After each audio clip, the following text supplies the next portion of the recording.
Jan, is Karina in the office? Would you poke your head out and see if she's signing on?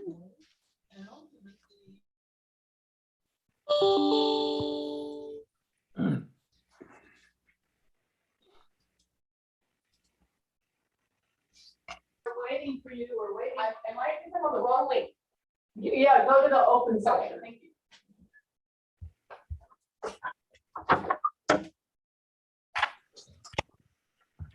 We'll be here in a moment. Thank you. You're welcome.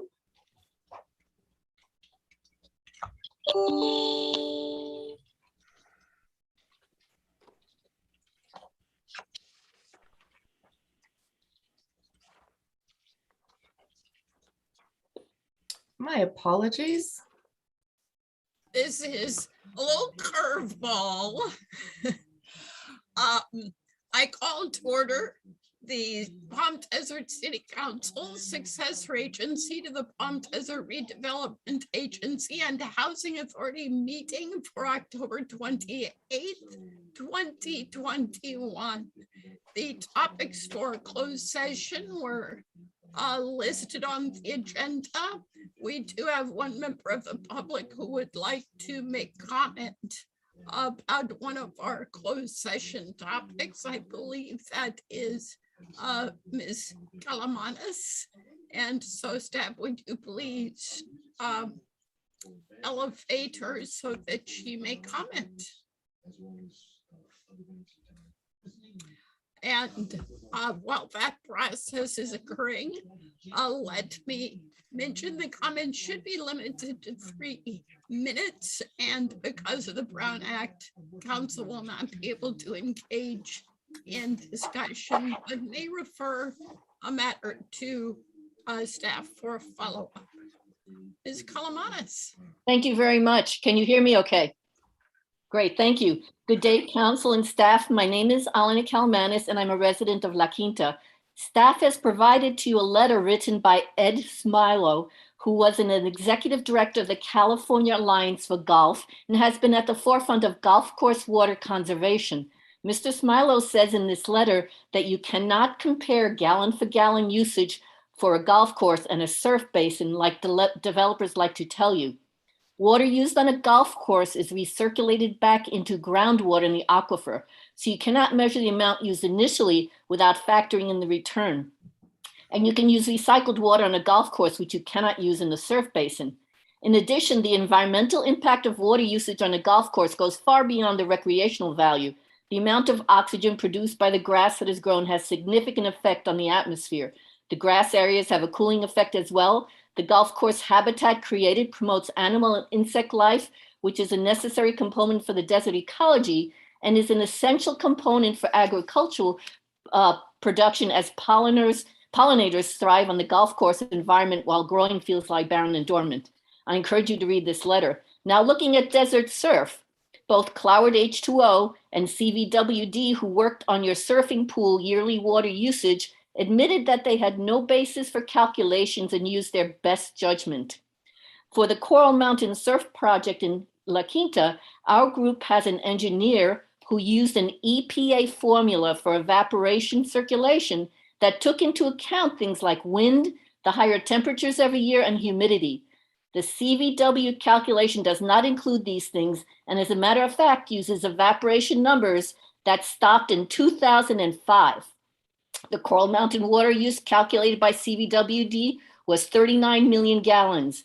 Using the EPA formula, the engineer got 241 million gallons of yearly water used. This is 6 times as much.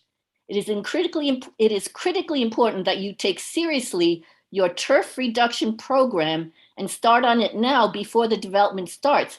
Because if I take your yearly surf pool water figure, which is 16.9 million gallons per year, and multiply it by 6, that comes out to 100 million gallons of water just for these 6 acres of a wave pool.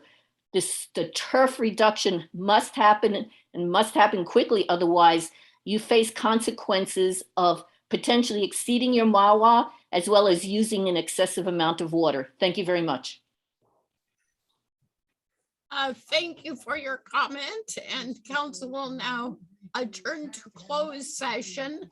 Leave this link, open the closed session link, and use this one when we return to open session.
Beautiful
day for the Coachella Valley, a little warmer than yesterday. Expect full 90s, lots of sunshine, dry air.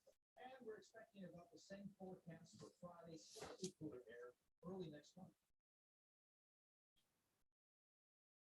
First of all, the gentleman was paying control, and he only finished half the job by his admission. Question for me is the defendant acting somewhat prematurely and giving up on the project, given the fact that he paid?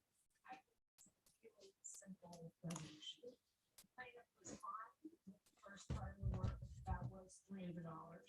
He wasn't fine with the second part of the work, which wasn't completed, that's $200. The defendant admits he didn't complete it.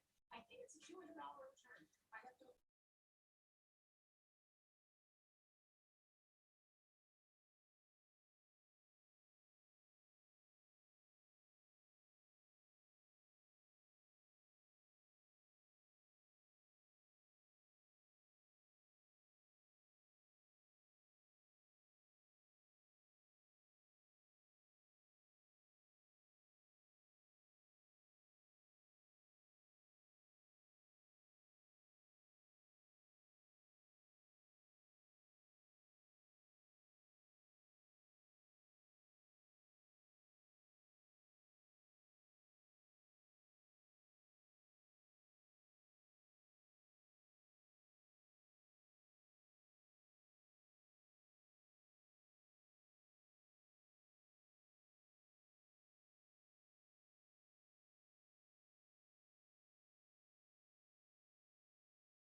Good afternoon, everyone.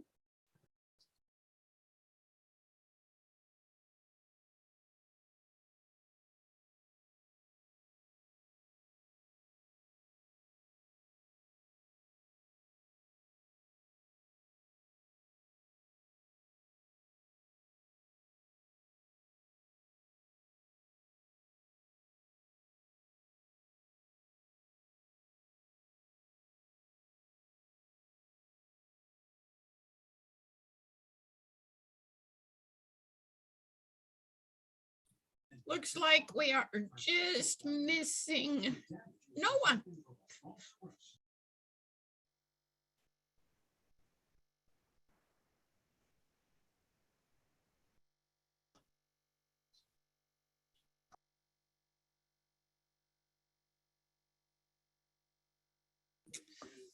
Good afternoon, everyone.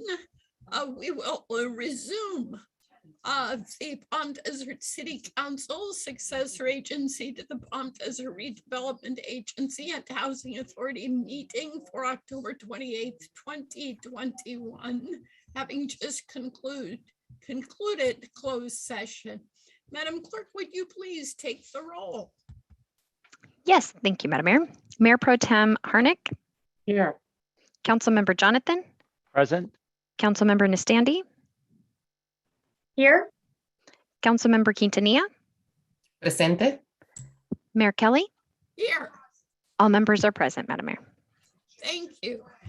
And Councilmember Quintanilla will lead the Pledge of Allegiance. I invite all those who are able to stand and join me. I pledge allegiance to the flag of the United States of America and to the republic for which it stands, one nation, under God, indivisible, with liberty and justice for all.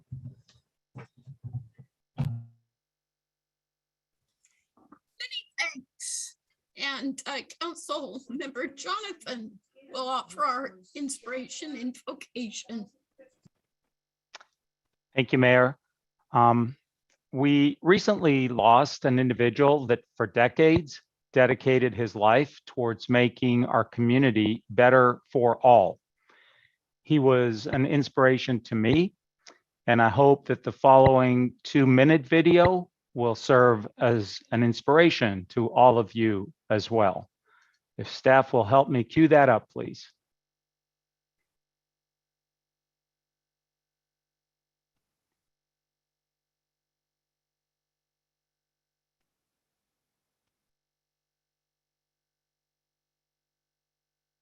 Is there sound? There should be sound.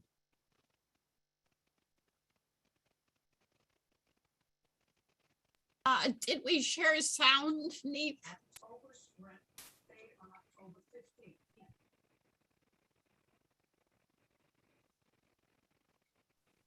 She's working on that sound right now.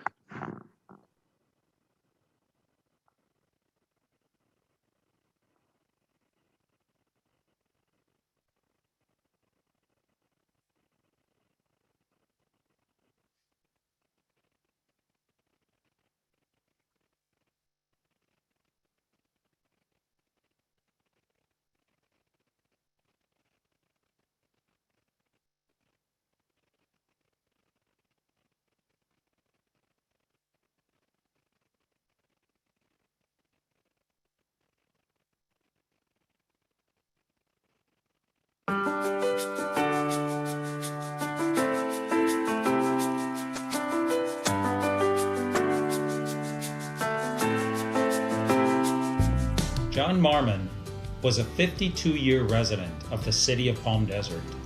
He spent 33 of those years at College of the Desert, where he was a teacher, a coach, a director, and the athletic director.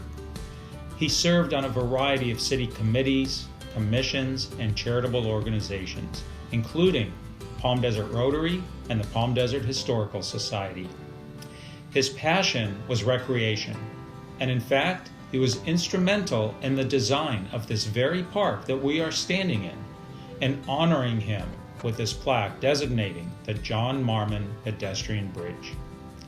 He also made sure the children had access to recreation regardless of their financial status.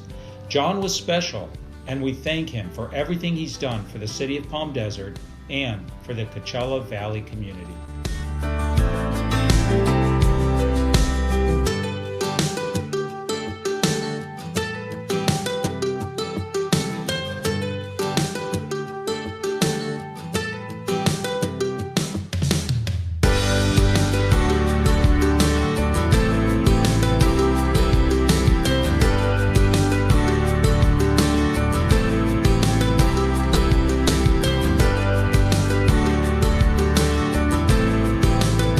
John Marmon was a special man. He made this city, the city of Palm Desert, and the Coachella Valley a better place for him being a part of it. John, thank you.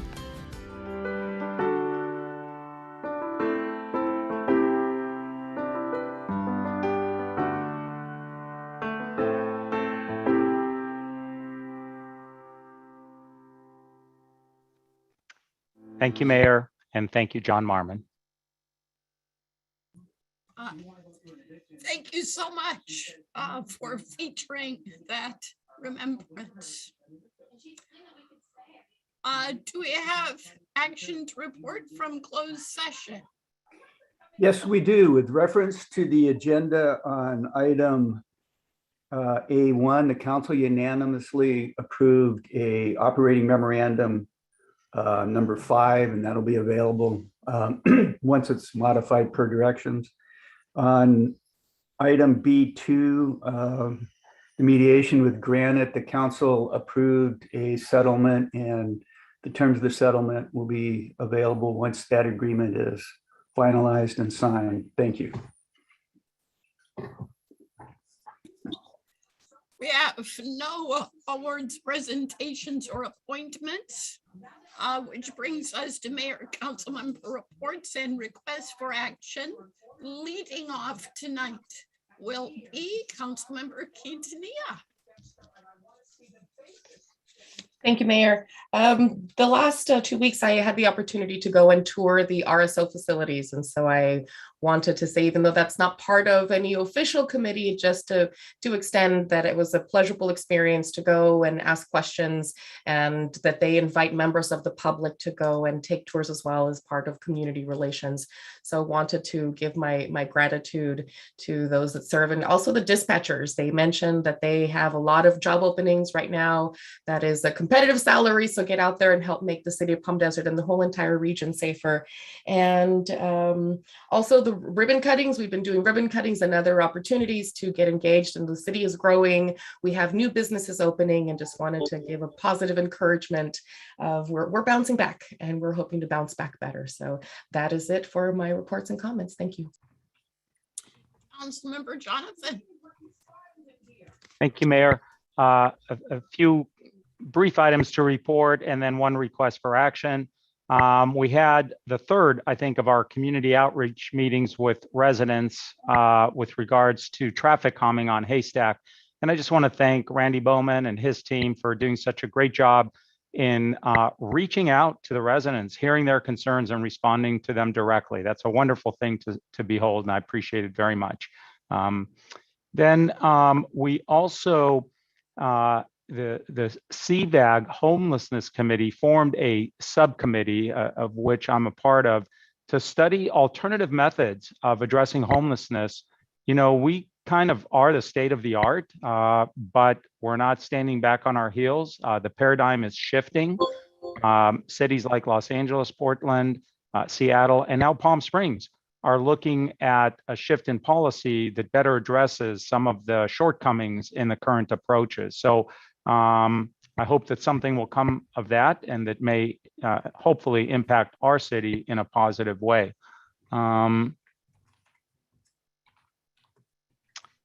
And I think there was one other meeting I needed. Oh yeah, sorry, I am a representative on the Riverside Continuum of Care Board of Governance. If you're not familiar, that is the entity that allocates HUD funds, which are allocated to Riverside County. And we recently got a bit of a windfall of some $13 million. So for a change, financial resources is not the greatest challenge, but how to best allocate them is. And I'm very encouraged by what is happening in Riverside County, including the Coachella Valley, through the continuum of care. And then very briefly, a request for action. So, the FBI crime statistics came out, and I think there's either cause for concern or certainly cause for additional information and hearing from our police department. So I would like to suggest a study session where we can, as a council, review the latest statistics and hear from our police department, get their comments, get their suggestions for moving forward. So I'd like to request a special study session for that purpose. Great, and I will join in that request. Thank you. Mayor Pro Tem Harnick. Thank you, Mayor. Okay, I have a couple of things I wanted to mention. As Councilmember Quintanilla said, we had a great ribbon cutting. It was wonderful. San Pablo, where it meets CV Link and goes off to PD Link. It's really such an asset to our city. It's been a long time in the making. And it was so wonderful to see people from all over our valley really appreciating and enjoying that project. I do want to mention that November 18th is the Coachella Valley Economic Partnership Economic Summit. And that is during the day. It will be virtual. Last year, the theme was becoming essential. This year, it is pursuit. So we still have lots more work to do to make sure that we have a diverse and solid economy throughout our valley that is, we broaden that economic base. Also, I do want to encourage, and I don't know how we go about this or if it's appropriate, so it's kind of, I guess, a request for action. We are taking, we being the Riverside County Transportation Commission, are now looking at the next step for, it's a tier 2 report and study for the Coachella Valley train. And we need as many people as possible to go online and express your encouragement and support for the train. And if we could possibly put that link on our website, if that's appropriate, that would be great. If not, you can always go to Riverside County Transportation Commission and find that link there. And please make sure to speak up because we want that train. I also last week went in to hear the state of the state that Speaker Rendon gave. And I think the most important thing I heard that he shared was the fact that we will have pre-K education for all of our youth. And that's a wonderful thing. And that's what I have. Thank you. Thank you, Councilmember Nastante. No comments this evening, Mayor. Thank you. And I will match that with no comments, bringing us to the opportunity for public comment on non-agenda items. This is the opportunity for members of the public to raise our consciousness about some topic which is not on the agenda. We won't be able to engage in a full discussion because of the Brown Act, which requires giving the public notice of topics we will discuss in depth. But we are happy to schedule opportunities for in-depth discussions through council offices. So please take advantage of our availability. If you're on the Zoom call, you can use the raised hand function to alert us to your interest in speaking. If you're on the phone, I believe you hit *9, and I see one telephone caller and one Zoomer have requested to speak. So, Madam Clerk, would you please call on folks in the order you see fit? I want to remind you that you have 3 minutes to speak, and our Assistant City Clerk will gently let you know when it's time for the next person to speak. Thank you. Caller with the number 909-557-0250. You're now unmuted and able to speak. You have 3 minutes. Thank you.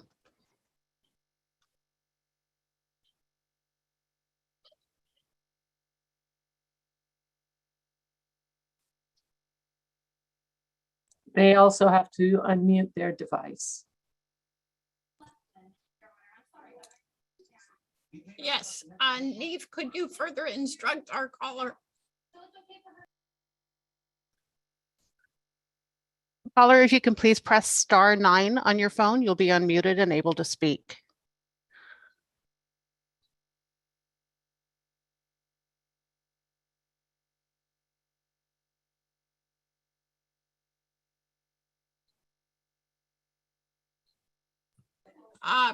Caller, we do not hear you. Are you pressing *9? Perhaps we should hear from Mike H. and come back to our caller.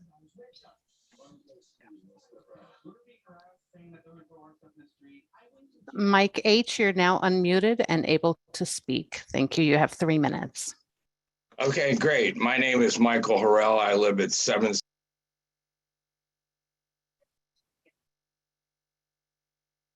Some gremlin is muting our speakers.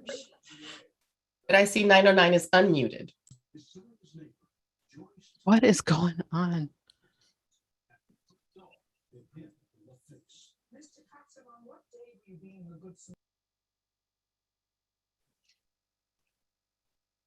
Mike, you're currently muted. If you could please unmute your phone, you'll be able to speak.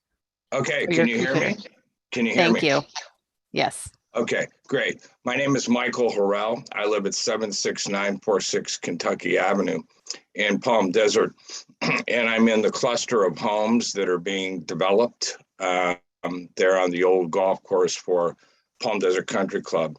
And the issue that I want to raise tonight is this granting of easements to backyard properties in this area. And I have a backyard, obviously, that I've taken care of and spent money on. And there are at least 6 of a total, I guess, 17 people who have already encroached on what the new defined property line is, according to an architectural plan done by the developer. We all were taking care of property and or built out to a property line that is some 8 to 10 feet further out, thus giving us more backyard space.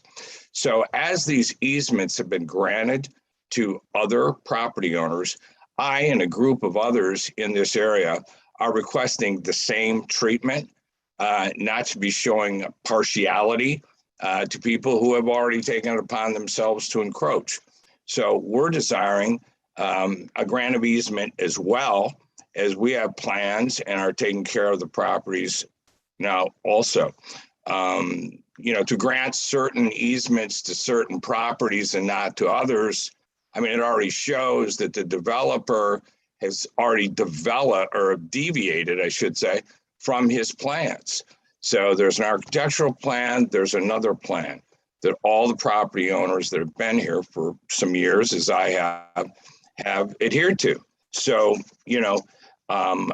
our council, who I talked to just shortly ago, has recommended that I publicly come to this meeting and state this request for not only me, but several other property owners on both Kentucky and Oklahoma, that we just want same treatment and for the property line to be the same as it is for all other people who have just inadvertently been granted these easements.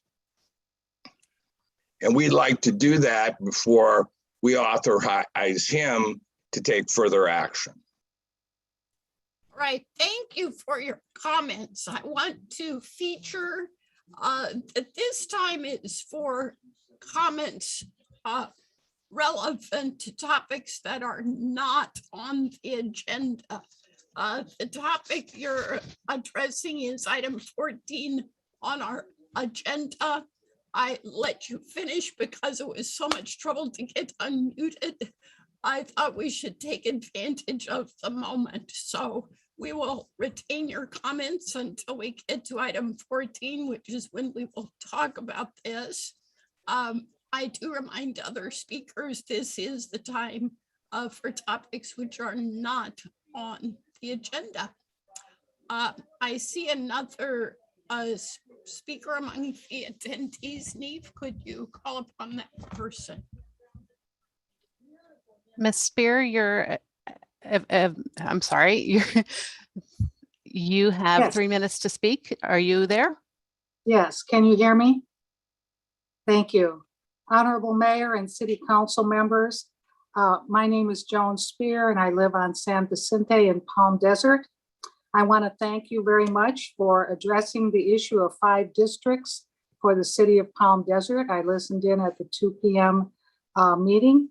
And I believe that the residents of Palm Desert deserve to have a city council member who lives in their neighborhood to represent their interests. The issues on the north side of Palm Desert are different than the south side, yet 4 out of 5 of the city council members live in the southern part of Palm Desert.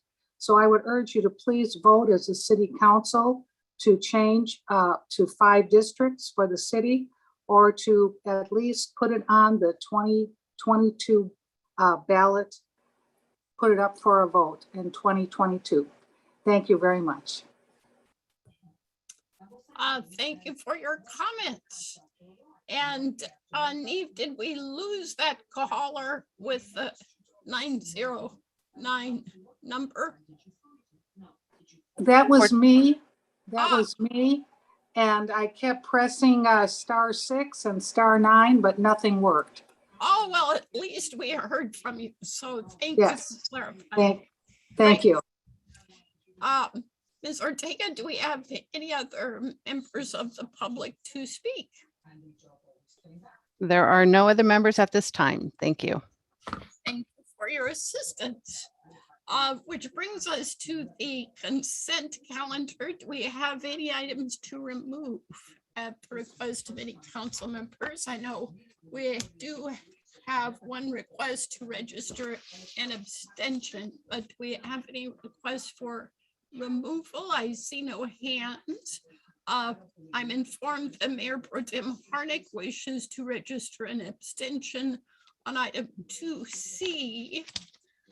With that understanding, could we have a motion for the consent calendar? I motion to approve the consent calendar. Is there a second? Second. Madam Clerk, please call the vote. Take the vote. Thank you, Madam Mayor. Mayor Pro Tem Harnick, Yes, with the abstention. Councilmember Jonathan, Aye. Councilmember Nastandi, Yes. Councilmember Quintanilla, Aye. Mayor Kelly. Yes. Motion carries with all of the consent calendar approving with unanimous vote, excluding the item 2C. And item 2C is a 4 yes, 1 abstention. Thank you. Which brings us to public hearings. Item 12 is ordinance number 1370, amending Palm Desert Municipal Code, Chapter 3.44, Transportation Uniform Mitigation Fee, also called TUMF, reflecting changes to the collection of fees. May we please have the staff report? Yes, good evening, Mayor, members of the City Council. Today, we are asking that you amend city ordinance to adopt or readopt the Transportation Uniform Mitigation Fee, also known as TUMF. This is a fee that's been in place since 1987. It's administered by the Coachella Valley Association of Governments. It's intended to attach a development fee to fund ongoing transportation development throughout the Coachella Valley and the region. And the ordinance that we're asking you to adopt today modifies the city ordinance so that as CVAG and their executive committee update their ordinance to adjust for consumer price index increases, the city doesn't have to do this on an annual basis. This would amend our ordinance so that as CVAG increases their fees, the city fee also increases simultaneously with it. The fee increase for this year reflects a 2.1% increase in CPI and would go in effect on January. In our report, we mentioned the historical TUMP fees dating back to 1989 and to where they are today. For residential development, that fee increase represents $48 for the next coming year. That completes my report, and I'm here to answer any questions you may have.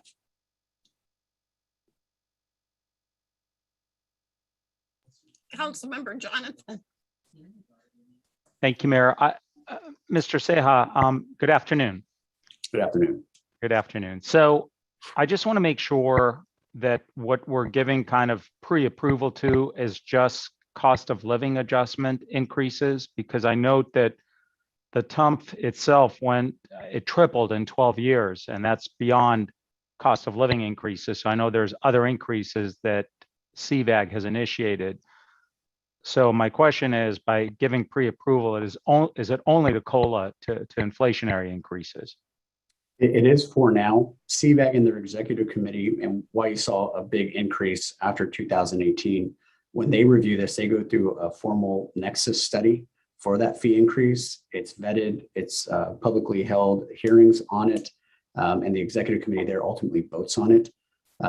For those types of fee increases, I believe we would have to also then adopt it. This would just reflect the CPI that continues. Thank you. Councilmember Quintanilla. Thank you. I had similar questions in terms of how we got to those disparate amounts of increases. I'm just wondering if it makes sense to do a carte blanche, approve it on the schedule with CVAG. Is there any opportunity that it would be wise for us to say approve it within X amount, or if the increase exceeds an X amount, is there a way that we can retain or approve yearly and saying this is their increase and we rubber stamp? Or do we now forever follow along with CVAG? If I can get some clarification. Thank you. This would essentially follow along with what CVAG's executive committee approves. If the executive committee approves a dollar amount of X and the city adopts an ordinance that's X minus, the city would make up those costs to get back up to X. So these are development impact fees that are passed along to the development community. Thank you. Seeing no other questions, I will open the public hearing. Do we have any members of the public here to address this issue?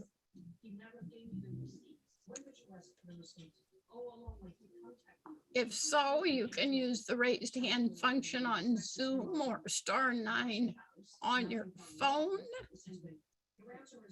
I am not seeing anyone requesting to speak. Ms. Ortega, are you aware of anyone requesting to speak? There have been no requests to speak. Then I will close the public hearing and invite council comment or action.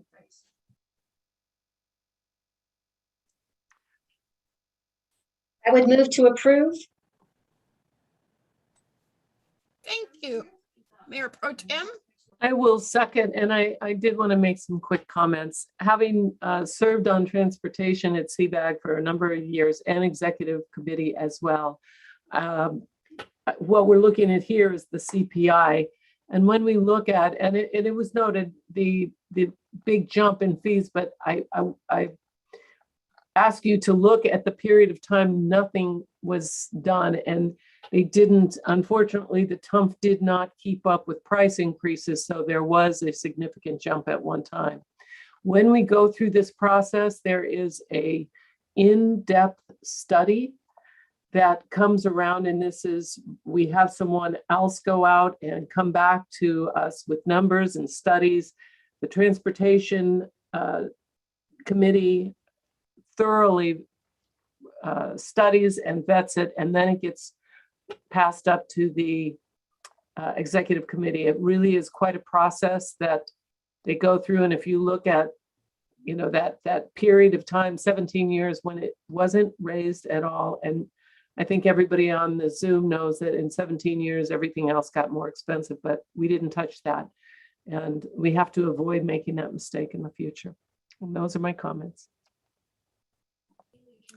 I see no other hands, so Madam Clerk, would you please take the vote?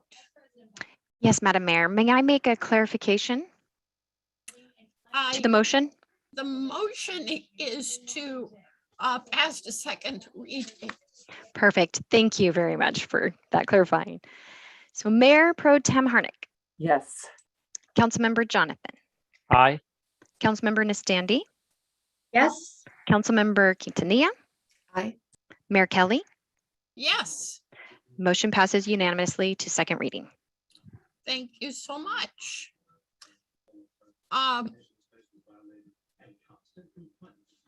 Bringing us to item 13. Ordinance number 1371, amending Palm Desert Municipal Code Section 2.36.060 regarding a process for members of the council to sponsor agenda items. Do we have a do we have a staff report? There's not a formal staff report. This was drafted based on some discussions from, as you had said, this is following practice as council is currently using. So writing language to put it into the code to memorialize that practice. Thank you. You're welcome. That's what I inferred. And could I just clarify this one thing about the proposal before I call on colleagues? The proposal calls for two council members to endorse a request for inclusion of something on the agenda, which I do understand to have been our practice. Am I correct in understanding that the intention, Madam Clerk, is that we would still start with a verbal request for action as we historically have done, which is the way we learn whether a second colleague supports our request? Yes, that is the intention. So that once that's established, the two or more council members who have joined in a request would then collaborate in putting it in writing to make sure there's no confusion about the nature of the request. Yes, that is a great next step to that. Okay. Council Member Quintanilla and then Council Member Jonathan. Councilmember Jonathan actually had his hand up first, so I will defer. Well, you know, you don't have to be that fussy. In that case, I just have a simple clarification for the sake of going through with the fine tooth comb. The wording of being signed, can we include something that says electronic signature? Should we get to a point where we're still not able to gather, just preventing any future need to revise it in another time?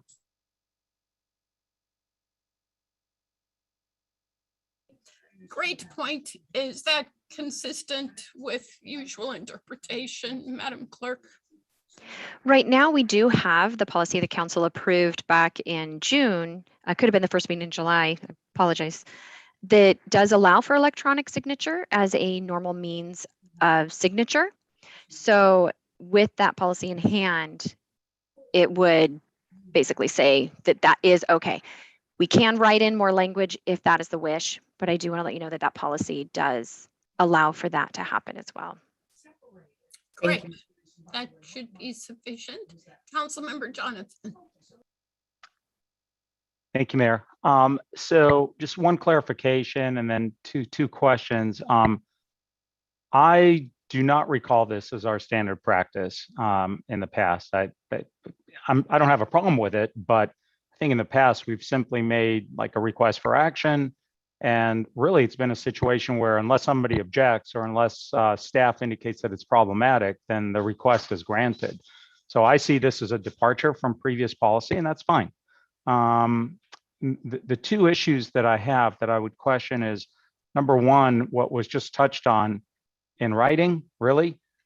We just had a request for action this evening, and another council member, the mayor, concurred, and off we go. Do we then really need to follow that up with some kind of a written signed request? I guess I'm all in favor of more efficient government, and action and discussion at an open session are quite formal.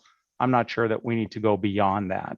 That's number one. Number two, and this is more of a, I guess the first one was a question, maybe somebody, we don't have anybody signing the staff report, so I'm not really sure about the genesis and who would answer the questions.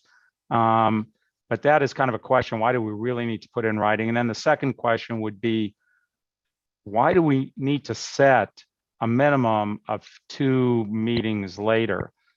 We've had many situations where it's been more urgent. Staff said, sure, it's not a lot of staff time, we'll have it at the next agenda. So why are we artificially setting a 2-meeting minimum? Those are my 2 questions. All right, let me try to send each of these questions to a good forum. The issue of our practice is informed by input from the city attorney. So Mr. Hargraves, do you want to address that?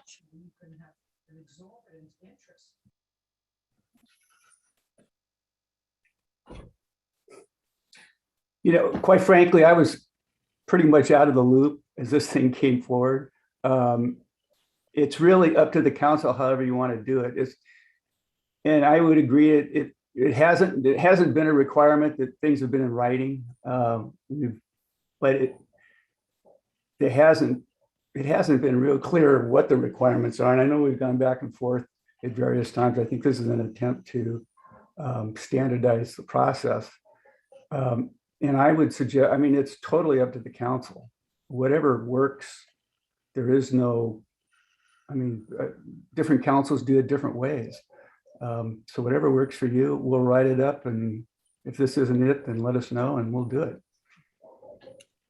I think this was informed by your input that our historic practice had been for anything of more than minor significance, 2 council members should desire discussion, because otherwise you can have a single person insisting the time be spent on something that's not going to go anywhere.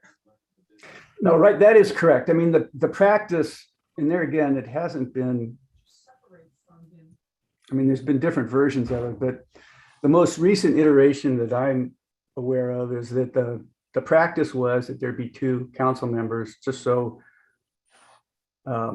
staff wasn't sent off in directions that turned out to be unproductive, right? That there really wasn't an interest in, because it really takes a lot of time and effort to work something up and get it on an agenda.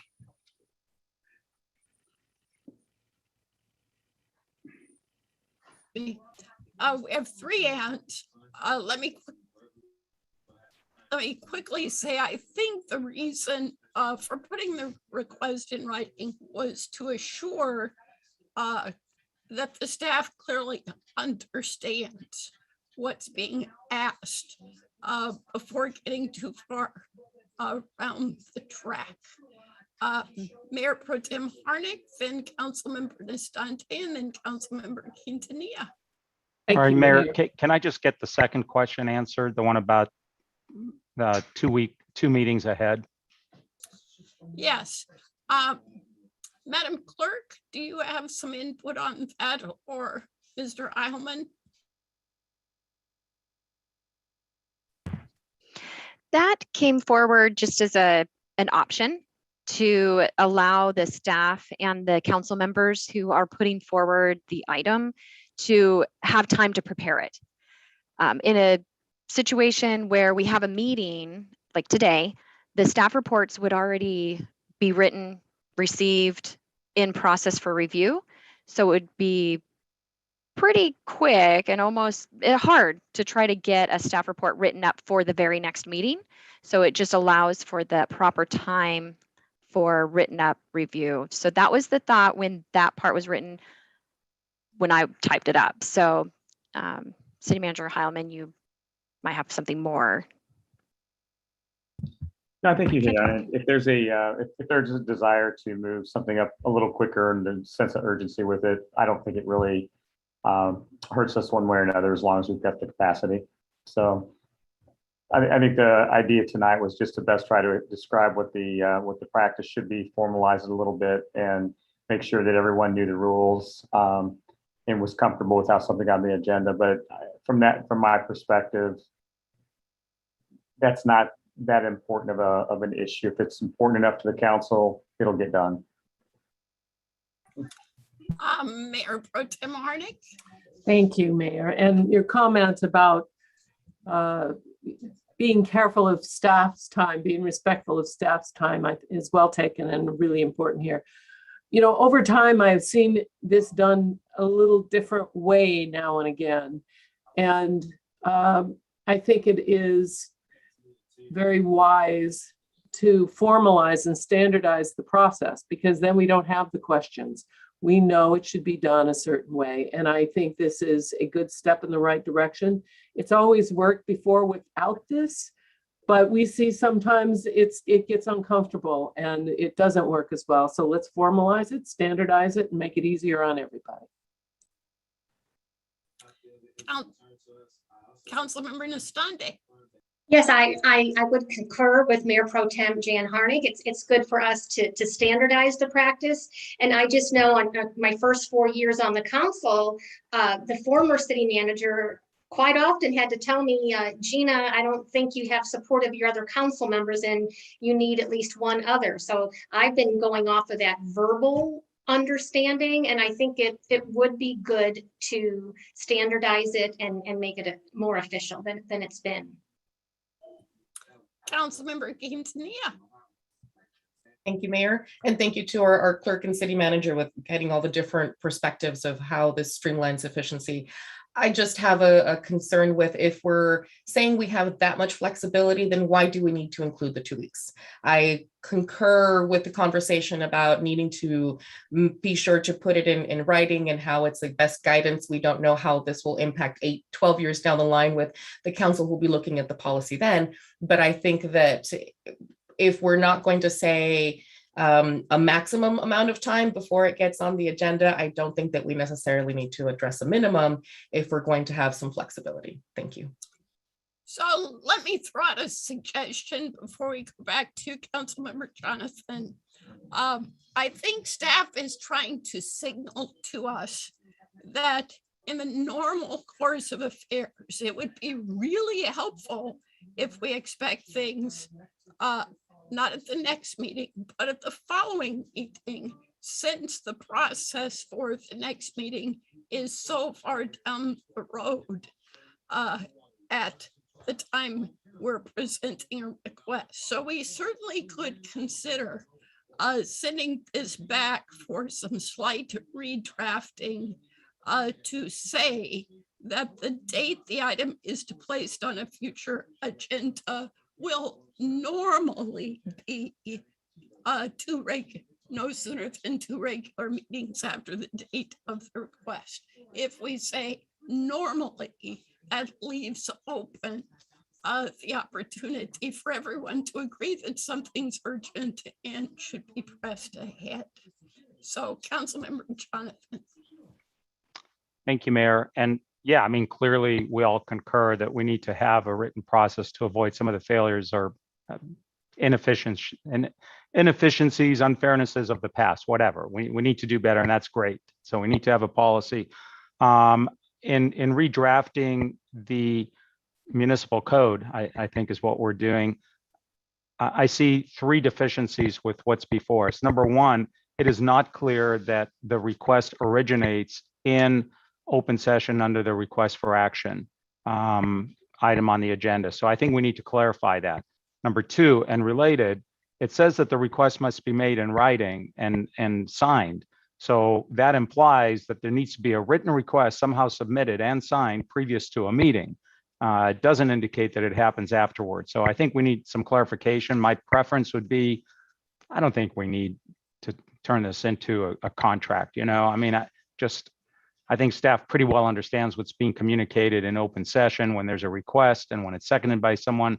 And if there's a lack of understanding, staff knows to ask for further guidance. So I'd rather see that eliminated.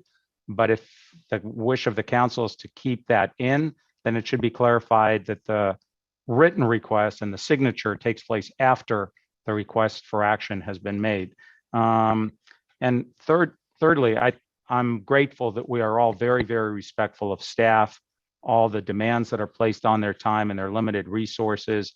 I don't think any of us have been inconsiderate in that regard, nor do I expect that we ever will be. So rather than holding us to an absolute minimum of 2 meetings, I think as was suggested, if that's a guideline, but on occasion, urgent matters arise and the council and the staff need to prioritize that. And I just want to make sure that that mechanism exists in the ordinance. So those would be the 3 areas that I think need staff further attention. Councilmember Nastande. Right, I would concur with Councilmember Jonathan on the item about not necessarily needing to have it in writing before it can be approved as an agenda item. We've been doing this from my whole time here on the council, where we could verbally ask for an action item, and if somebody seconds it, then it moves forward. So I'd like to continue that practice of being able to verbally add an agenda item. Thank you.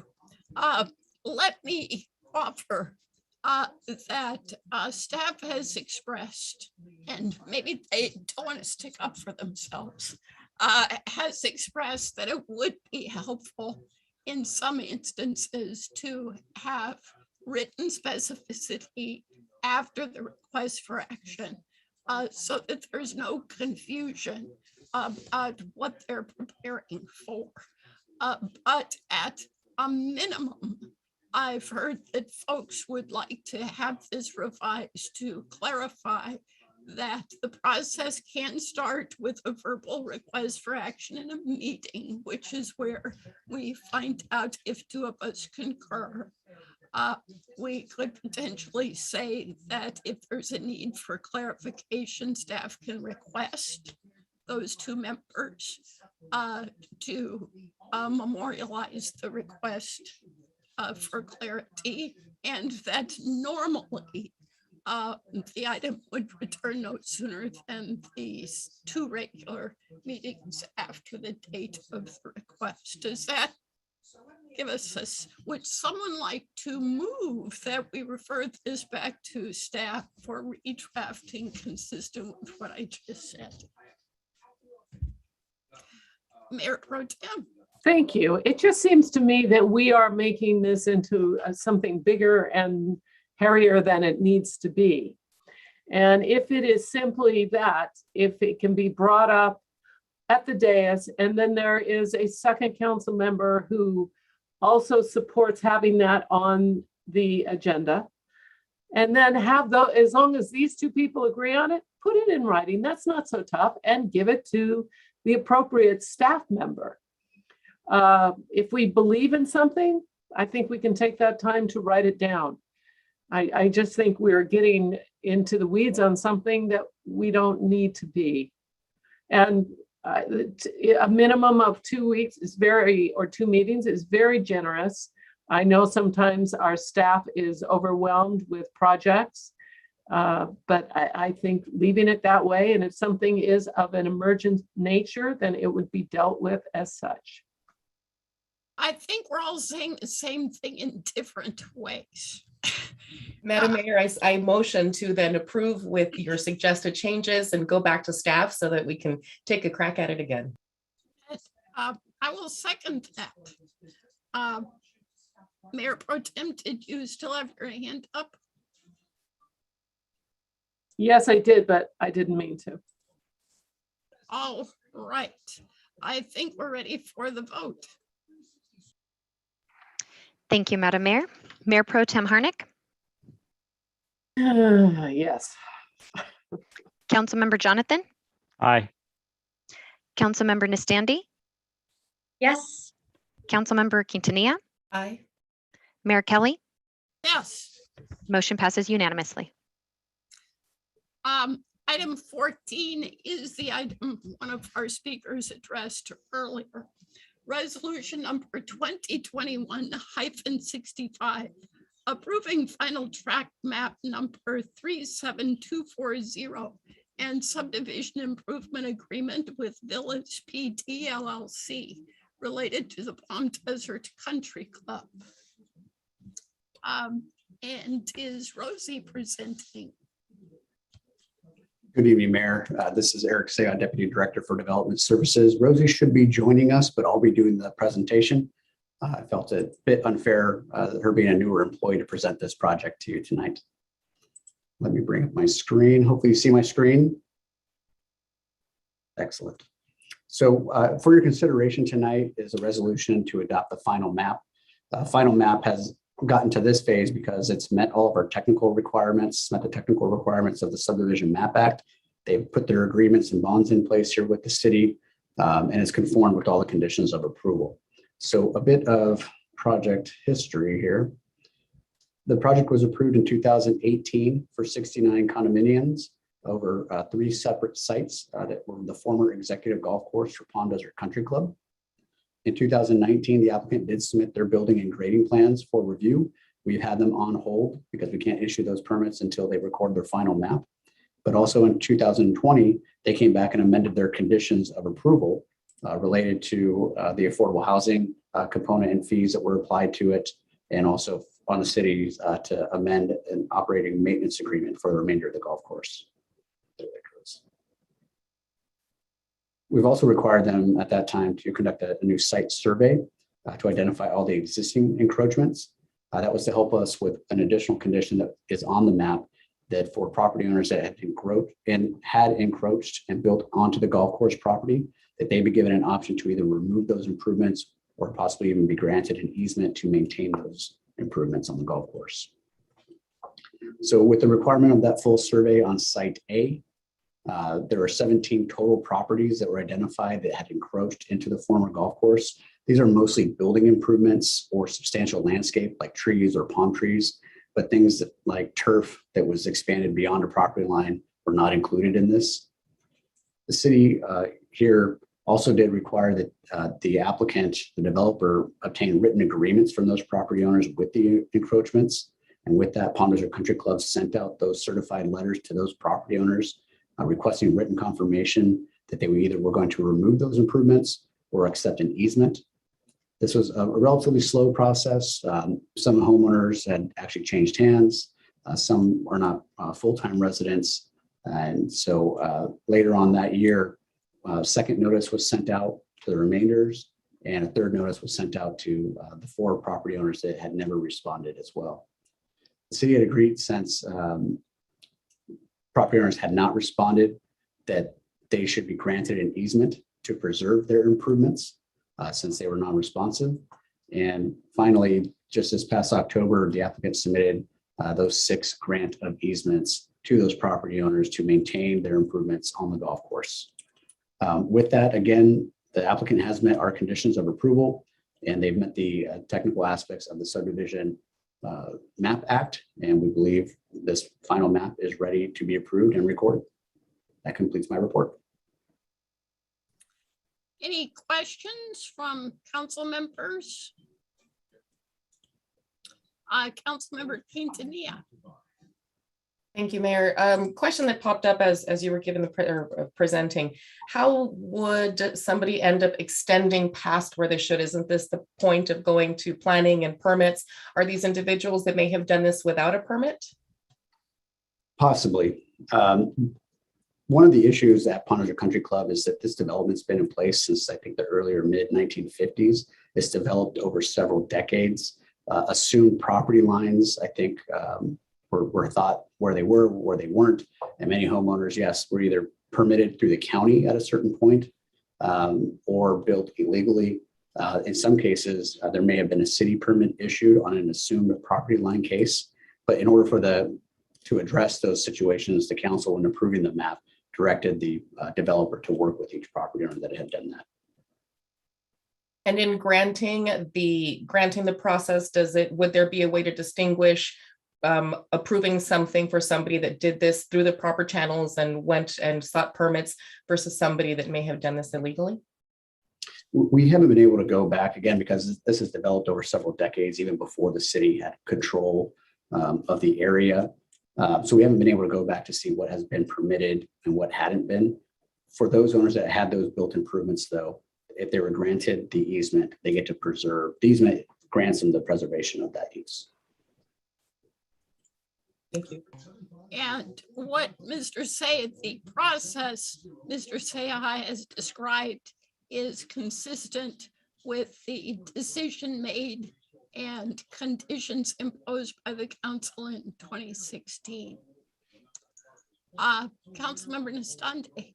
Yeah, so this, in terms of the agreement that we voted on back in January 2020, part of it was, though, there was going to be an interim maintenance standard required by the applicant.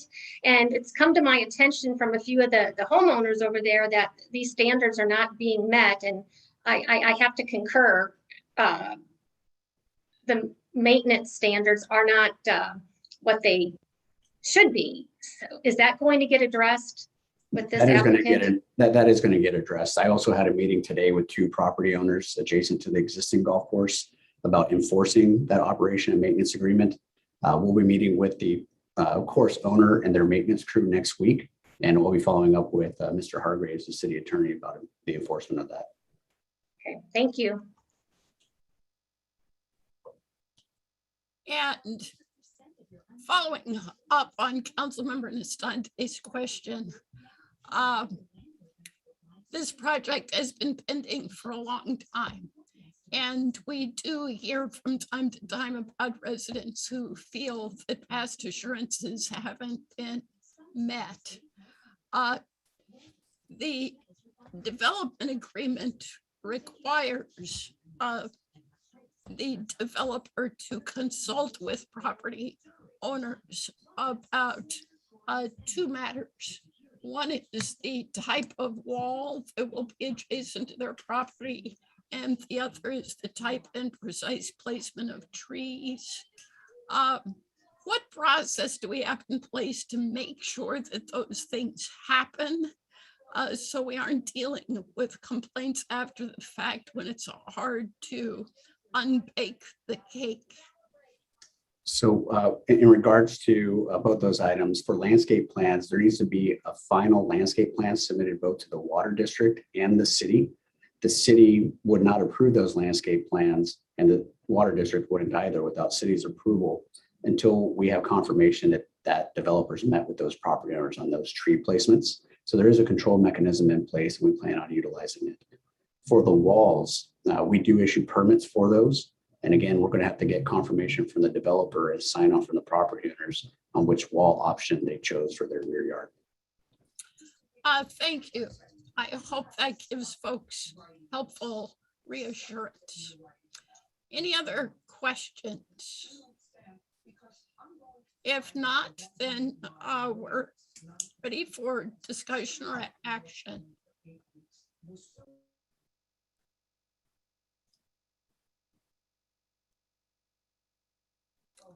If our questions have been addressed, then it would be action. Move for So adoption of moved. resolution number 2021-65 as presented by staff. I'll second the motion. You're muted, Mayor. And I'm sure you read my lips when I said, Madam Clerk, please take the vote. Thank you, Madam Mayor. Mayor Pro Tem Harnick, Yes. Councilmember Jonathan, Aye. Councilmember Nastandi, Yes. Councilmember Quintanilla, Aye. Mayor Kelly, Yes. motion carries unanimously. And since we're about to turn the page, I think this would be a good place for a brief 10-minute comfort break.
Okay, looks like all council members are back.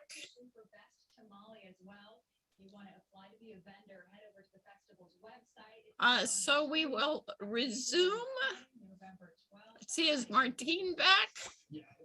Very good, because you're the next item.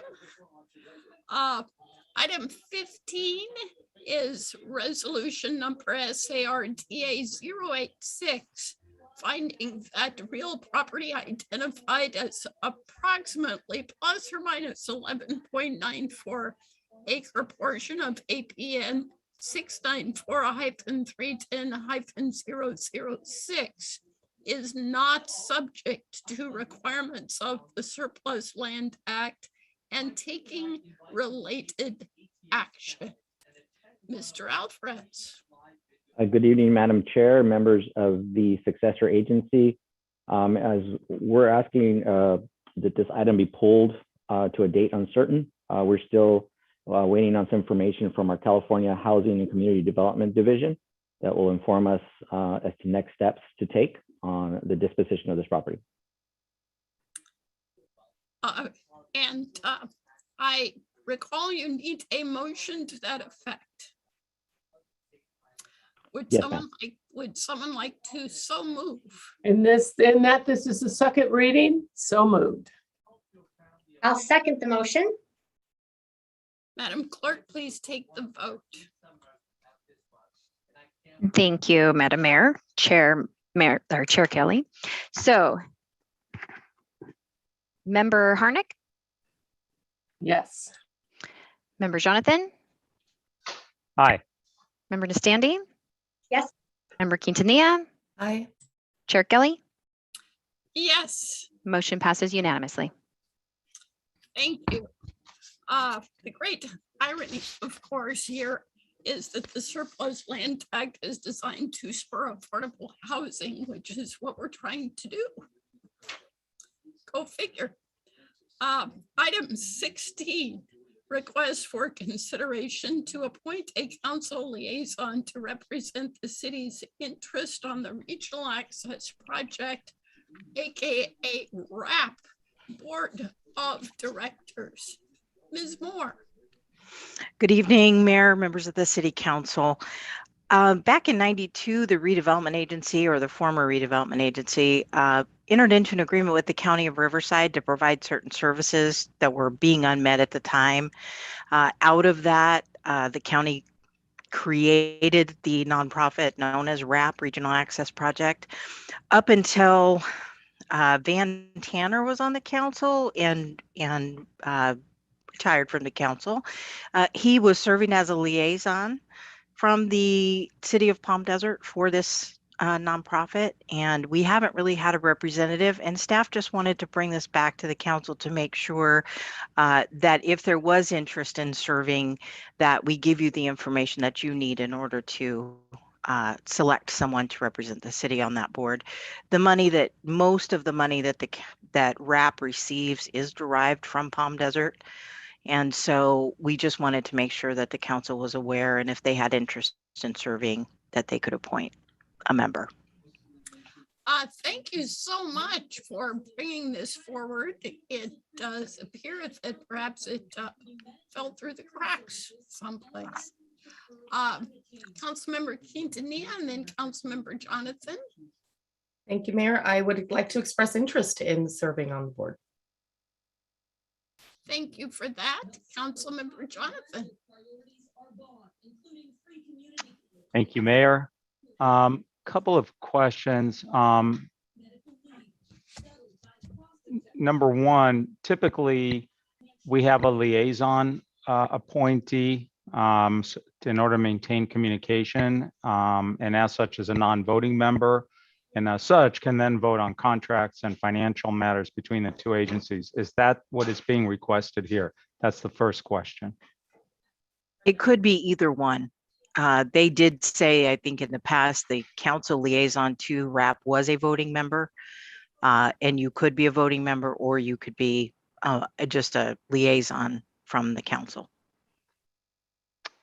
Okay, so at the appropriate time, I'm going to suggest that in keeping with our current policy, which I think is wise, that we maintain the position as a non-voting liaison. The second question that I would have is, it looks like they want, there's a standard requirement for a board member to serve on a subcommittee or a committee. I don't think that should apply here. Again, I think the purpose of having a liaison appointee is to maintain the lines of communication, not to serve the entity per se in the same manner that other board members do. So those would be my comments. Thank you. Mayor Pro Tem Harnick. I understand the comments from Councilmember Jonathan. There is a lot of money that is generated in that sales tax deal that was made with Costco. And there is a lot of funds that help out through our region. And I do think that Palm Desert should have a voice in how it is distributed.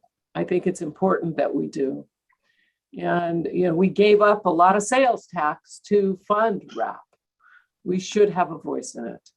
And it was the right thing to do. I mean, that was Corky Larson and Gene Benson at their best. And I think we need to make sure that we do have a voice and a vote in where it goes. So that's my thinking. And I'll wait until everybody has spoken and said their piece.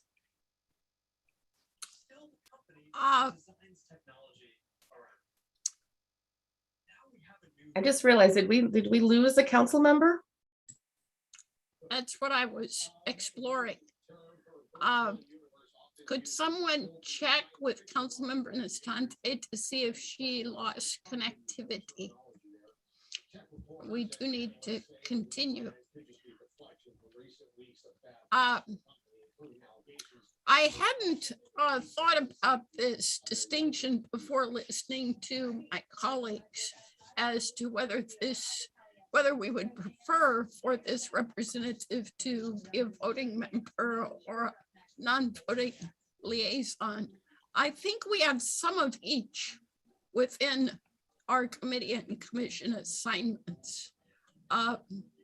We send a representative to some regional bodies who vote, such as the representative to the Coachella Valley Economic Partnership Board. We have other situations where we serve as a liaison. Because of Palm Desert's role in establishing RAP, and because it's funded very substantially by a framework that this city helped to found with consequences for us, I think I agree with Mayor Pro Tem Harnick that this probably fits with the group of assignments where it would be appropriate to be a voting member of the board. Councilmember Jonathan? Thank you. And I appreciate the discussion. I get the wisdom of that, and that makes sense to me.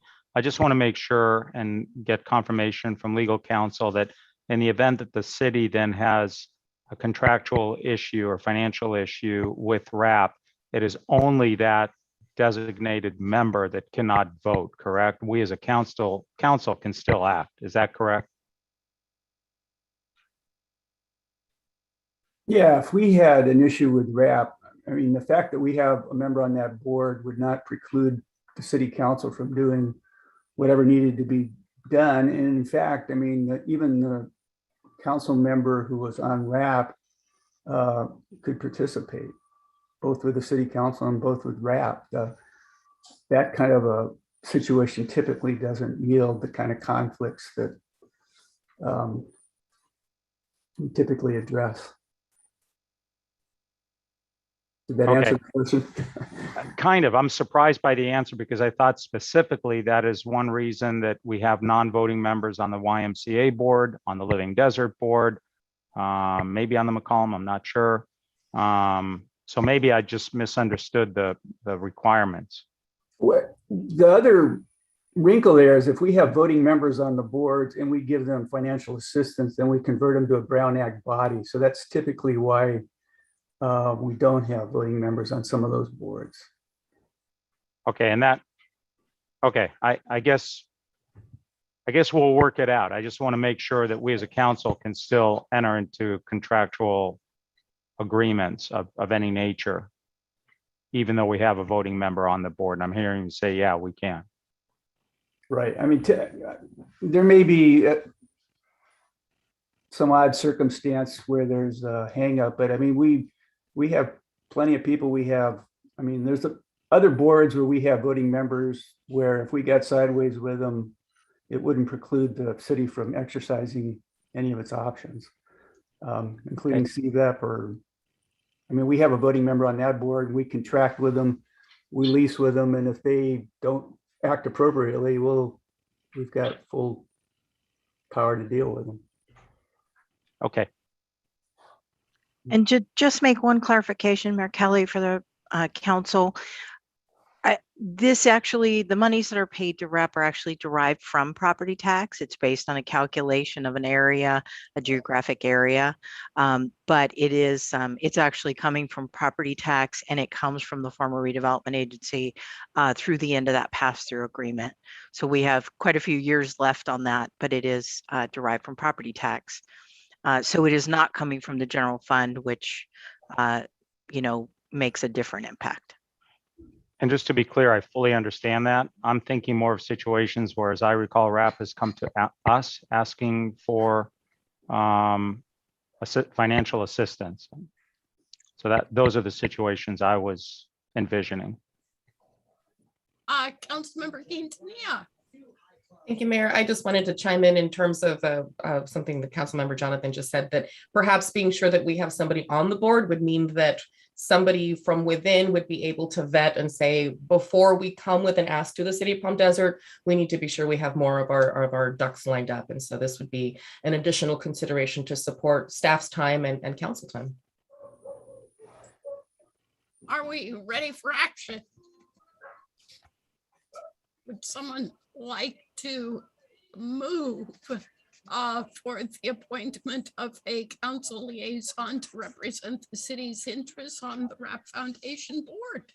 So moved. I second. And given the interest that has been expressed by Councilmember Quintanilla, I would move additionally that it was she who is our representative. I second and accept.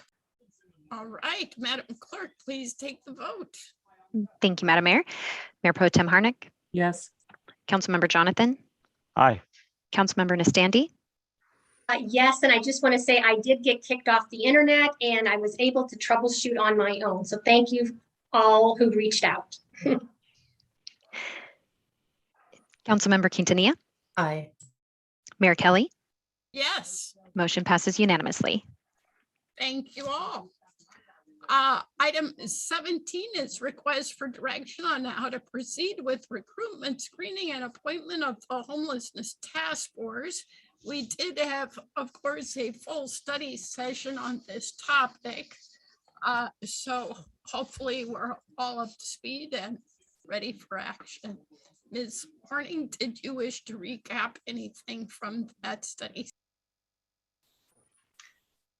Sure. Good afternoon or good evening. I'm Heather Horning, the city's assistant to the city manager. So yes, there was a study session held earlier this month. Staff is requesting direction at this point from the city council on how to proceed with this process. The council can vote to appoint members from the list of subcommittee recommended members or direct staff to conduct a recruitment process for the available positions by advertising them, soliciting applications for council's review, and conduct interviews and select members in that manner. I'm happy to answer any questions and look forward to getting direction from city council. We did all have a chance to express our views. Would someone like to make a motion? Mayor Pro Tem Harnick. Yes, I would like to make a motion. I, of course, feel we always work better when we're all working together as a whole. So I would move to approve staff's recommendation number 2 on this staff report. I second the motion. Seeing no other hands, Madam Clerk, would you please take the vote? Thank you, Madam Mayor. Mayor Pro Tem Harnick, Yes. Councilmember Jonathan, Oh, my gosh. Nay. Councilmember Nastandi, Yes.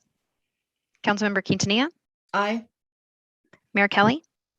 Yes. Motion passes 4 yes, 1 no, being Councilmember Jonathan. Thank you. We have 2 information items this evening. Item 18 is on the approved Fall Festival 2021 event, which is morphing into a winter festival. Mr. Ramirez, did you wish to share with us about that? Yes, Honorable Mayor and City Council, it's a pleasure to be here with you. Andy Ramirez, Deputy Director of Public Works, Operations and Facilities, and I also have the privilege of overseeing Parks and Recreation most recently.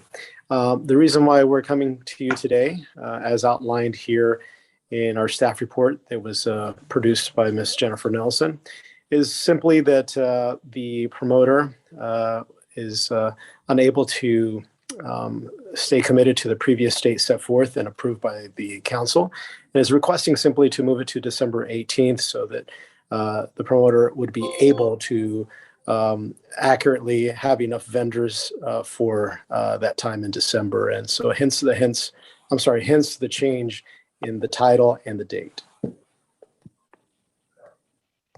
Thank you. Any questions?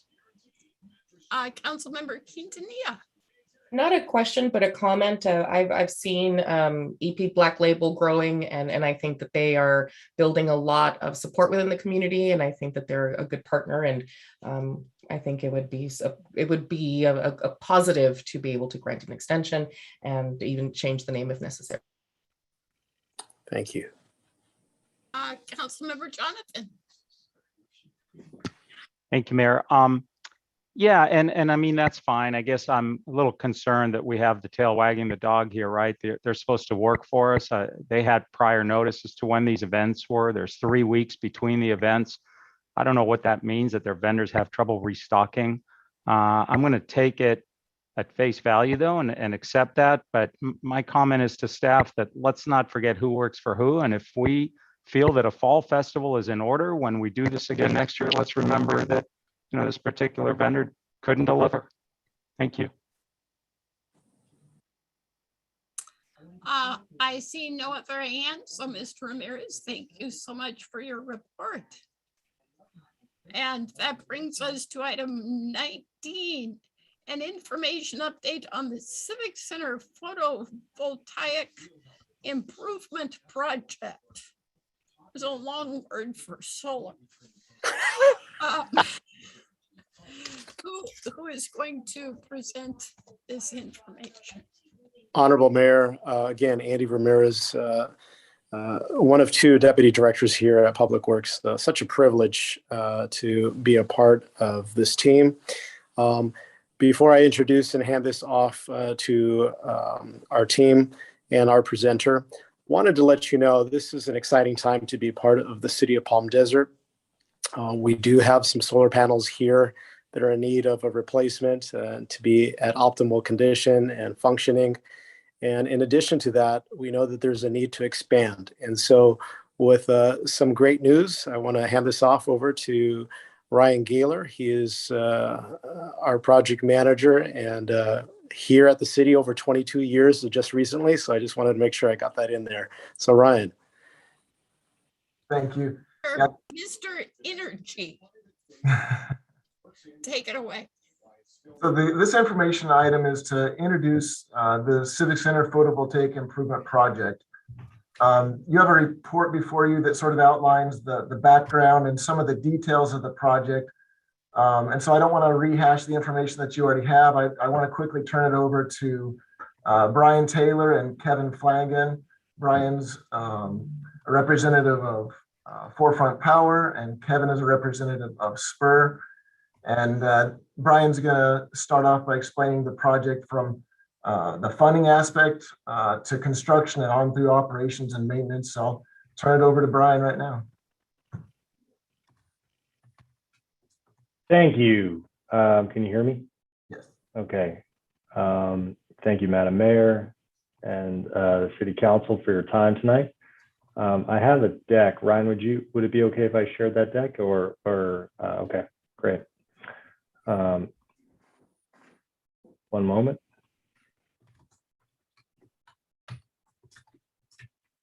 All right. Can you see my screen? Great. Okay, so what we have, well, really what we're looking at is a suite of solutions to help further position the city of Palm Desert as a sustainability leader. You already have some solar panels, but this would allow you to have more and to save money on your energy expenses, as well as capitalize on a statewide RFP from Spur. Forefront Power, in part of this arrangement, there would be no kind of operation and maintenance additional requirements on your staff, so that would all be taken care of. And then you would get kind of solar displays to be able to have a landing page on your website, and you get to meet some of your sustainability goals that before they kind of get dictated to you, perhaps from Sacramento. And so Kevin Flanagan, who is the program director of the Renewable Energy Aggregator Procurement Program from Spur, is on the phone right now. And so maybe I'll turn over to Kevin to give a quick introduction of Spur. Ryan, is this what you had in mind, or should we keep going with this level of detail? Yeah, I think we can go through the slides unless there's some objection from the City Council. Okay, great. Kevin, can I turn it over to you to talk about the Spur and the REAP program, please? Sure. Yeah. Thank you, everybody. Good evening, Madam Mayor, City Council. Appreciate you having us here tonight. I apologize. My bandwidth is a little bit low tonight, so I'm going to be just on audio. But my name is Kevin Flanagan. I work for an organization called Spur. Spur is actually a buying consortium made up of public agencies statewide. We have over 300 public agencies in our membership today, representing thousands of facilities across the state. And what we do as an organization, as a joint powers authority, is we leverage that big buying power in the marketplace to develop piggybackable buying programs to help public agencies not only streamline their procurement process, but also receive really great pricing and terms. So what we did as a joint powers authority, as a consortium of public agencies, is we ran a statewide competitive process for solar and energy storage. A lot of vendors competed in that process. It was a highly competitive RFP. The company that Brian works for, Forefront Power, won that RFP process, and we, Spur, entered into a master contract with them and memorialized the pricing and terms and conditions that they submitted in response to the RFP. So really what the City of Palm Desert is able to do is really piggyback off of the highly competitive process that we conducted as a JPA. Brian, if you don't mind, going to the next slide, please.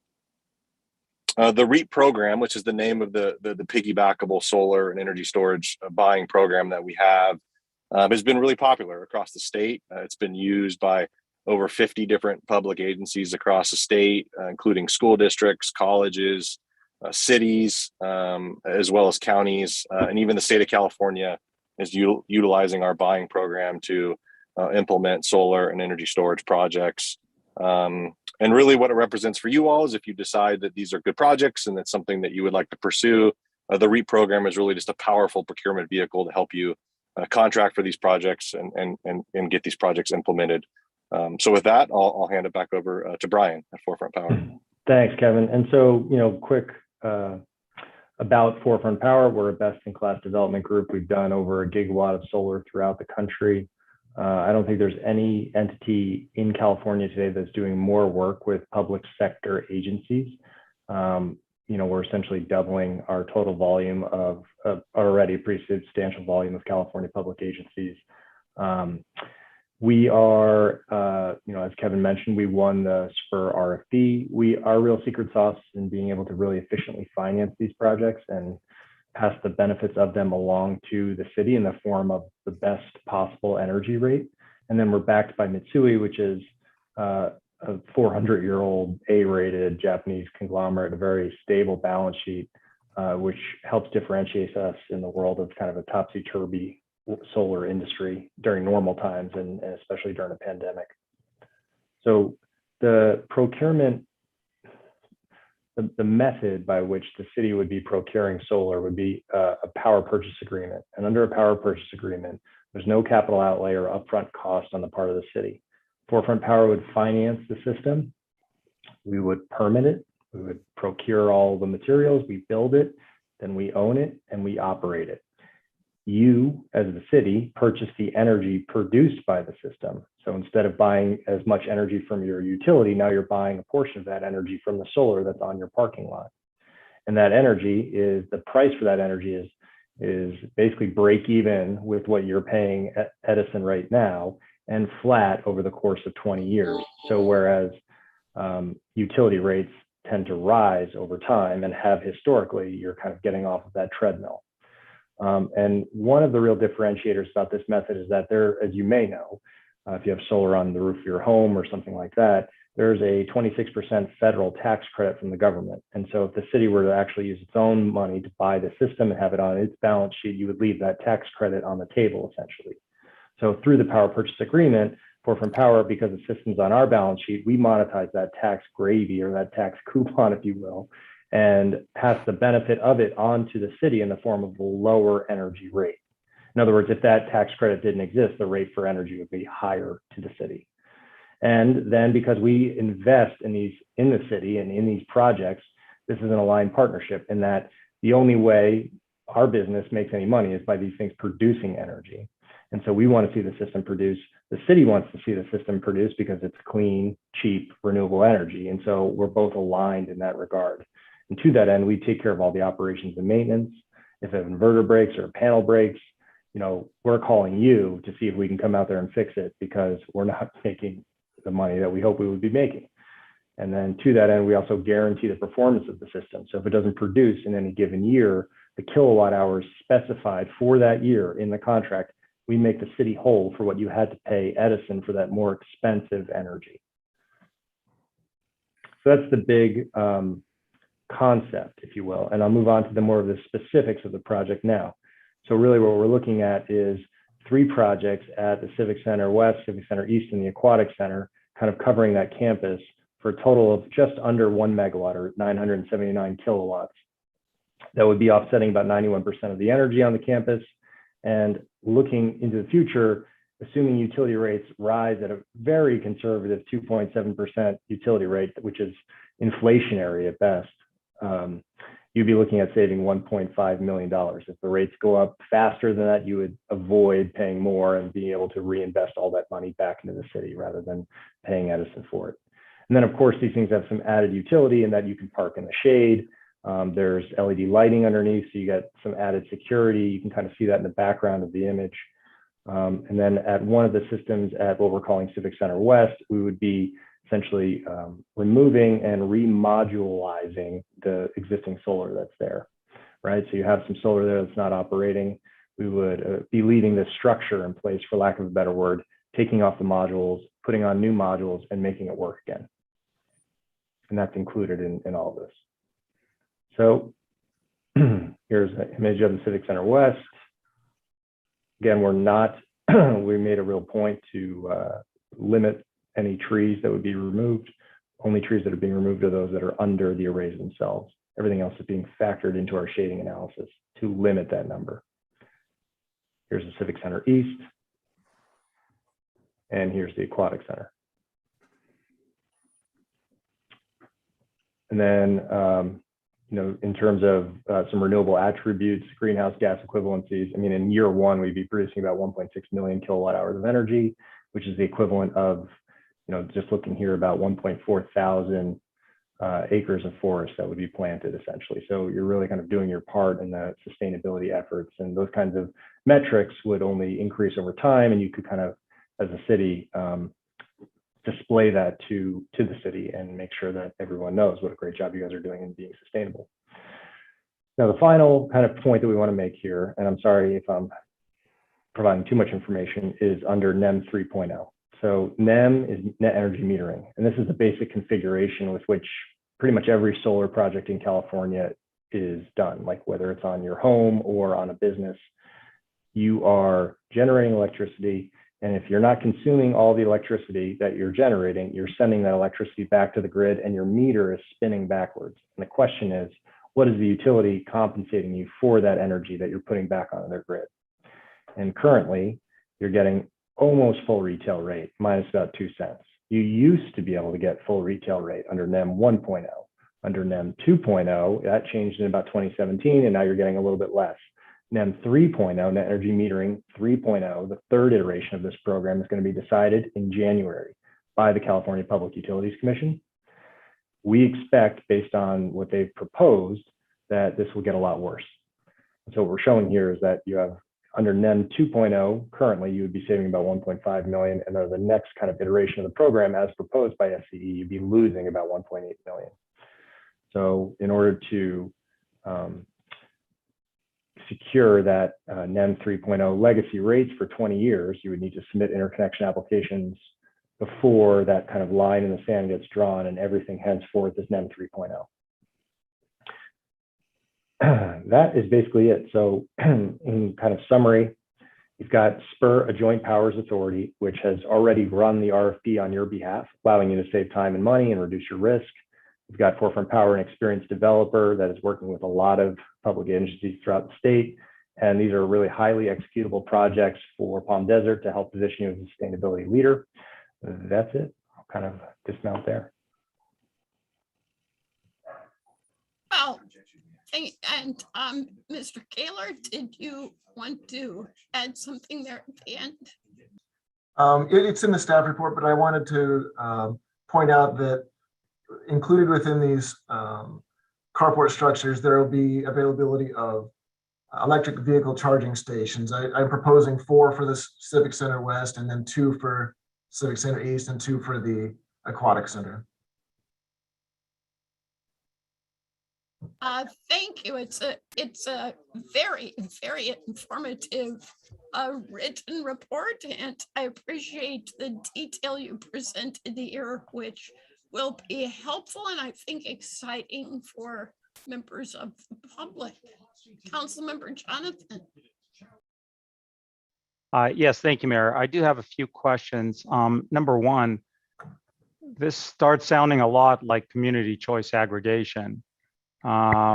If we have discussed previously the city's option to opt municipal accounts into Desert Community Energy, which is a local CCA. By moving forward with what's being discussed here, does that preclude us from that ability? That's question number one.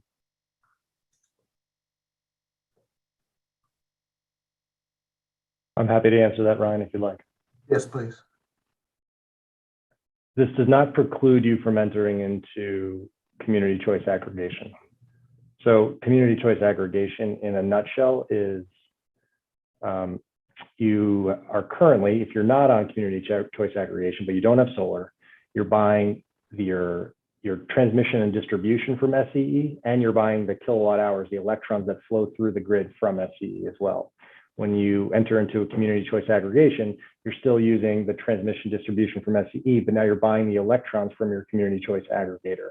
And therein you can specify with your community choice aggregator the potential to buy a more renewable, 100% renewable, and pay a little bit of a premium for that.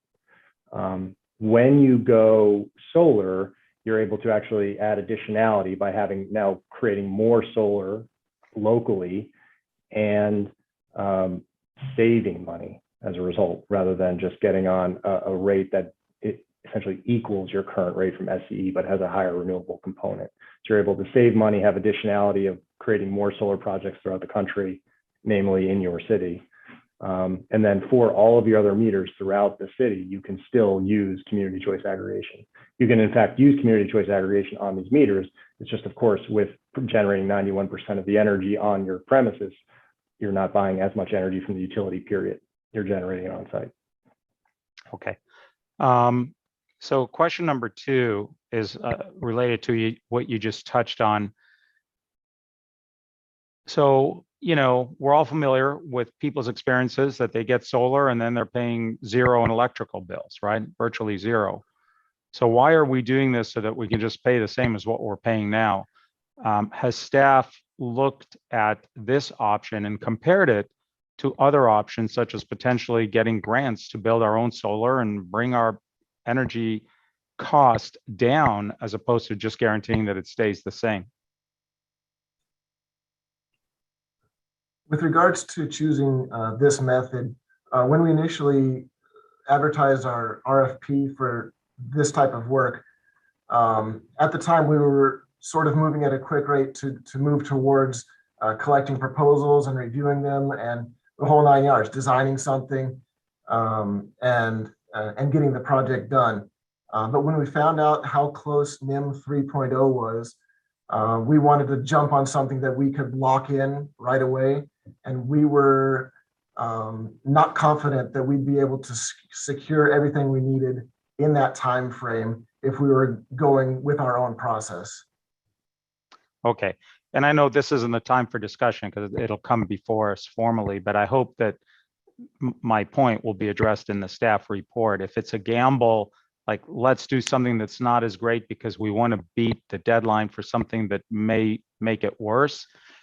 I don't know. I mean, that's quite a policy shift. And I'm wondering if Sacramento is brave enough to face the backlash from reducing solar benefits when in theory, they're supposed to be promoting and incentivizing solar use and green energy. So we'll see what happens with 3.0. Final question, full disclosure, I'm a bit of a tree hugger. 102 trees, really? I get the shaded structure.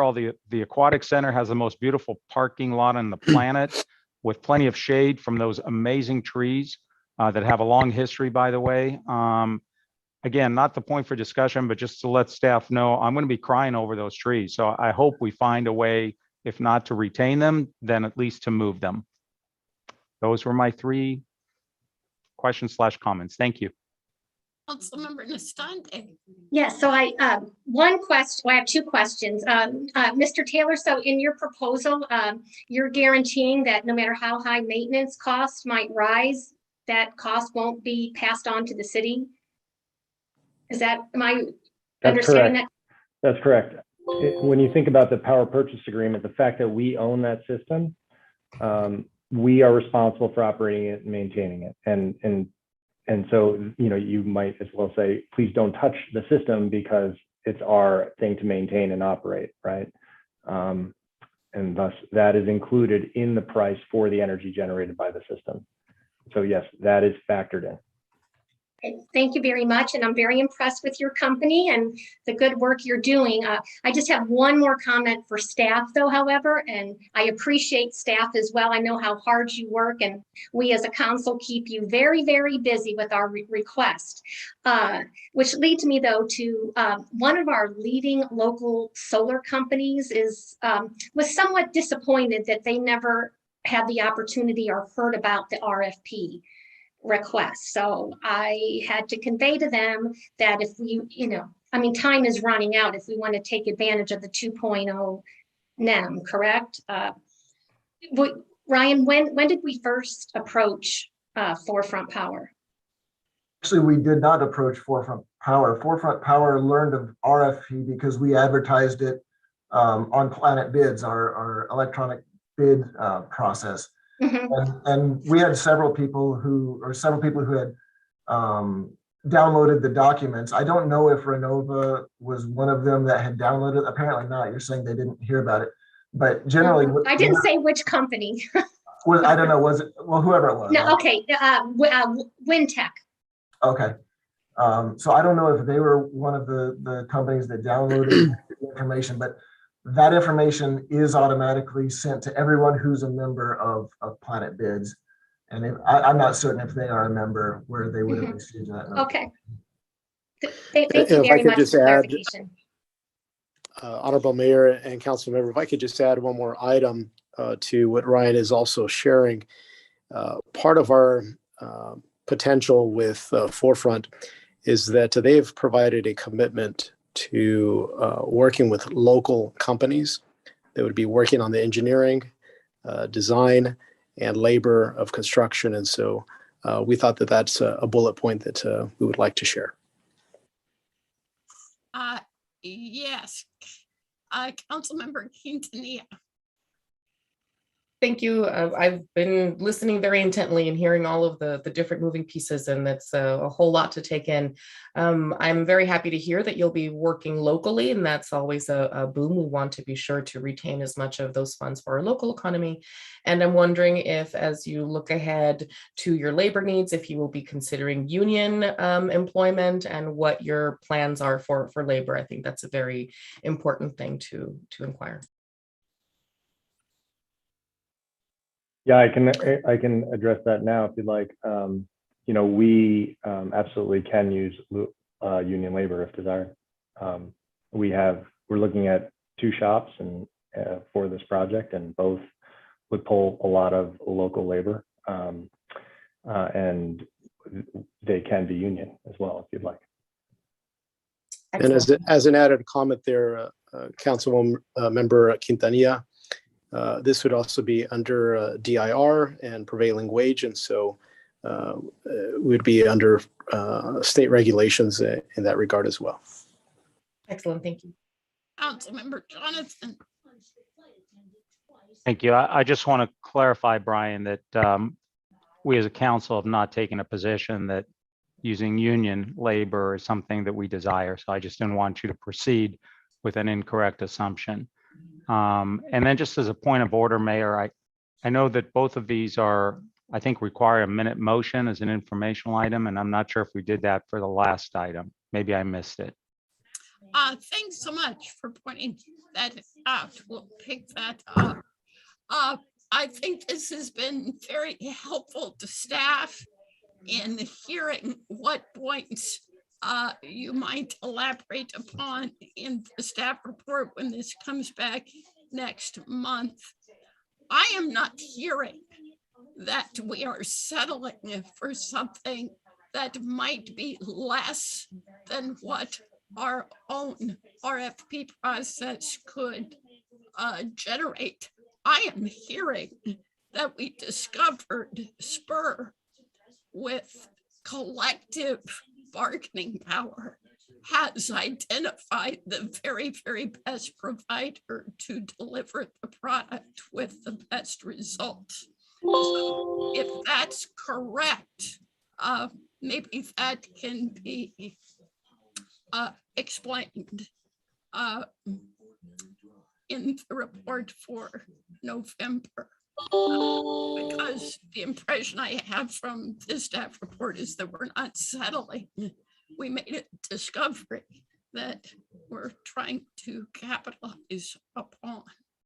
So let's take care of the minute motion to receive and file for this item, and then we'll go back and pick that up for 18. Perhaps, Mayor, we could make a minute motion to accept both items. Woohoo! Go for it. Well, there it was. That was my motion. I second the motion. Madam Clerk, please take the vote. Thank you, Madam Mayor. Mayor Pro Tem Harnick, Yes. Councilmember Jonathan, Aye. Councilmember Nastandi, Yes. Councilmember Quintanilla, Aye. Mayor Kelly. Yes. Motion passes unanimously. Boy, talk about new and improved approaches. Thank you for that. I believe that brings us to city manager comments. Anything for the good of the order? Not tonight. Thank you, Mayor. Then Mayor Pro Tem Harnick, you have. I quickly wanted to mention, because we will not be back in meeting before Veterans Day. And that is a day we can appreciate and say thank you and commemorate all that they've done for our country. November 11th. Yes, and November 11th at 11 o'clock, we will release our virtual celebration of Veterans Day. It was excellent last year, and I'm expecting the same this year. Councilmember Quintanilla. Thank you, Mayor. I want to just add one last little pin in there for anybody that's an eligible blood donor. Please, please, please donate. Critical blood supplies continue. Even if you can't donate, ask somebody to donate on your behalf. It's critical that we all pull together and save some lives. Thank you. All right, on those excellent notes, we will adjourn the meeting. Thank you very much. The City Council meeting for October 28th, 2021 has adjourned at 5:56 p.m.